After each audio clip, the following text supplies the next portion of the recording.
السلام علیکم ورحمۃ اللہ وبرکاتہ۔ بسم اللہ الرحمن الرحیم۔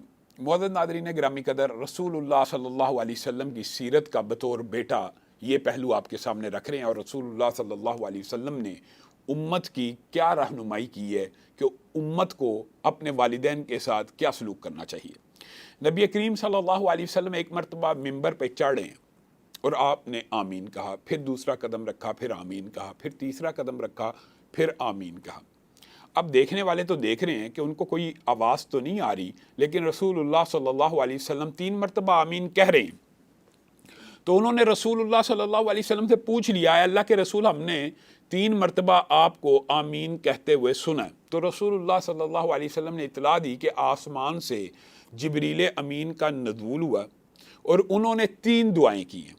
اب یہاں پر آپ نے غور کرنا کہ آسمان سے عام فرشتہ بھی کوئی اترے تو اللہ کے حکم سے اترتا ہے، اور وہ وہی بات کہتا ہے جس کا آرڈر اللہ دے۔ فرشتے اپنی مرضی کر ہی نہیں سکتے، وہ اللہ کی مرضی کے مطابق بولتے ہیں۔ اب یہ تو فرشتوں کے سردار ہیں، یہ آسمان سے اترے ہیں، کوئی کلمہ لے کے آئے ہیں، کوئی دعا کر رہے ہیں تو اللہ ہی کے حکم سے کر رہے ہیں۔ دعا کون مانگ رہا ہے؟ اِنَّهُ لَقَوْلُ رَسُولٍ كَرِيمٍ ذِي قُوَّةٍ عِنْدَ ذِي الْعَرْشِ مَكِينٍ مُطَاعٍ ثَمَّ أَمِينٍ۔ اتنا عظیم الشان پیغمبر جلیل القدر رسول فرشتہ دعا کر رہا ہے، اور آمین کون کہہ رہا ہے؟ کائنات کا تخلیق کے اندر جتنی مخلوقات ہیں سب سے اعلیٰ عرفہ شخص آمین کہہ رہا ہے۔ اب بتائیں اس دعا کی قبولیت میں رتی برابر بھی شبہ ہو سکتا ہے؟ گویا یہ باب دعا سننے سے قبل ہی بڑی اہمیت کا حامل ہے کہ دعا جبریل نے کی اور آمین رسول اللہ نے کہا، اور حکم اس دعا کا کس نے دیا؟ اللہ نے، اور دعا قبول کس نے کرنی ہے؟ اللہ نے۔ گویا یہ دعا قبول شدہ اور منظور شدہ ہے۔ اس دعا کے اندر جبریل امین نے جو الفاظ کہے ان کے اوپر غور کرنے کی ضرورت ہے۔ پہلی بات کہ جس نے رمضان کا مہینہ پایا اور اپنے آپ کو جہنم سے آزاد نہ کروایا، اس کی ناک خاک آلود ہو، وہ تباہ و برباد ہو گیا، وہ جہنم میں چلا گیا، گویا اس کے بخشے جانے کا کوئی امکان نہیں۔ تو رسول اللہ صلی اللہ علیہ وسلم آگے سے کہتے ہیں آمین۔ جبریل یہ دعا کر رہے ہیں، رسول اللہ آمین کہہ رہے ہیں۔ پھر جبریل امین نے دعا کی کہ جس شخص نے آپ صلی اللہ علیہ وسلم کا نام سنا، محمد صلی اللہ علیہ وسلم نہ کہا، آپ کے اوپر درود نہ بھیجا اور آپ کے اوپر درود و سلام کی برکھا نہ برسائی، بارش نہ برسائی، اور جان بوجھ کے عمدن بھی، یعنی گویا آپ کا نام تو سن لیا لیکن اسی طرح اس کی صحت اور ذات کے اوپر کوئی اثر نہ پڑا، اس کی ناک خاک آلود ہو، اس کے لیے ویل نامی گھاٹی ہے، وہ جہنم میں چلا گیا۔ اور تیسری بات جو ہمارے موضوع سے متعلق ہے، بڑی اہم ہے، کہ جس نے اپنے والدین میں سے کسی ایک کو پایا یا دونوں کو پایا، یعنی ماں اور باپ دونوں کو پایا یا ان میں سے کسی ایک کو پایا، اور اپنے آپ کو جہنم سے آزاد نہ کروایا، وہ تباہ و برباد ہو گیا، وہ جہنم میں چلا گیا، وہ ہلاک ہو گیا، وغیرہ وغیرہ۔ مختلف روایات کے مختلف الفاظ ہیں۔ رسول اللہ نے کہا آمین۔ اب آپ نے اور میں نے غور کرنا ہے، کیا ہمارے والدین زندہ ہیں؟ اگر ہمارے والدین زندہ ہیں تو ہم نے ان کو پا لیا، کہیں اس حدیث کی وعید میں تو نہیں آ گیا اب ان کو ہم نے ان کی خدمت کر کے اگر اپنے لیے جنت نہ کمائی تو ہم تو تباہ و برباد ہو گئے، ہم تو سیدھا سیدھا جہنم میں چلے گئے۔ رسول اللہ صلی اللہ علیہ وسلم گویا والدین کی خدمت کو یہ رتبہ دینا چاہ رہے ہیں، اور بالفرض ان میں سے ایک کو پایا تب بھی یہی ہے، اور اگر نہ پایا پھر کیا کرنا چاہیے؟ رسول اللہ صلی اللہ علیہ وسلم نے کہا پھر بہترین عمل یہ ہے کہ والدین کے قریبیوں سے حسن سلوک کرو۔ مثلاً والدہ نہیں ہے تو خالہ کے ساتھ، والد نہیں ہے تو چچا کے ساتھ، چچا نہیں ہے تو والد کے دوستوں کے ساتھ، حتیٰ کہ والد کے دوستوں کے ساتھ نیکی کرنے کا بھی رسول اللہ صلی اللہ علیہ وسلم نے حکم دیا، اور یہاں تک کہہ دیا کہ والدین کو گالی مت پڑواؤ۔ کس طرح پڑتی ہے؟ جب تم کسی کے والد کو برا بلا کہتے ہو، کسی کی ماں کو برا بلا کہتے ہو، تو وہ جواب میں تمہارے والد کو گالی دیتا ہے، تمہارے والد کو برا بلا کہتا ہے، گویا تم نے اس کے والد کو گالی نکال دی۔ اسی پر بس رسول اللہ صلی اللہ علیہ وسلم نے فرمایا کل قیامت کے دن جن اشخاص کی طرف اللہ تعالیٰ نظر رحمت نہیں کرے گا، ان میں سے ایک شخص وہ ہوگا جو والدین کا نافرمان ہوگا۔ نظر رحمت جس دن اللہ کی رحمت اتنے عروج پہ ہونی ہے کہ 99 حصے اللہ نے رحمت کے اس دن اپنے اور بندوں کے درمیان تقسیم کر دینے ہیں، اس دن بھی اللہ تعالیٰ اس بندے کی طرف نظر رحمت سے نہیں دیکھے گا جو بندہ والدین کا نافرمان ہوگا۔ اور والدین کی فرما برداری اور ان کی اطاعت اور ان کی خدمت گزاری کتنی بڑی نیکی ہے، ہم سب نے واقعہ تو پڑھا لیکن غور نہیں کیا۔ بچپن میں ہمارے نصاب میں بھی ہوا کرتا تھا، غار کے اندر 3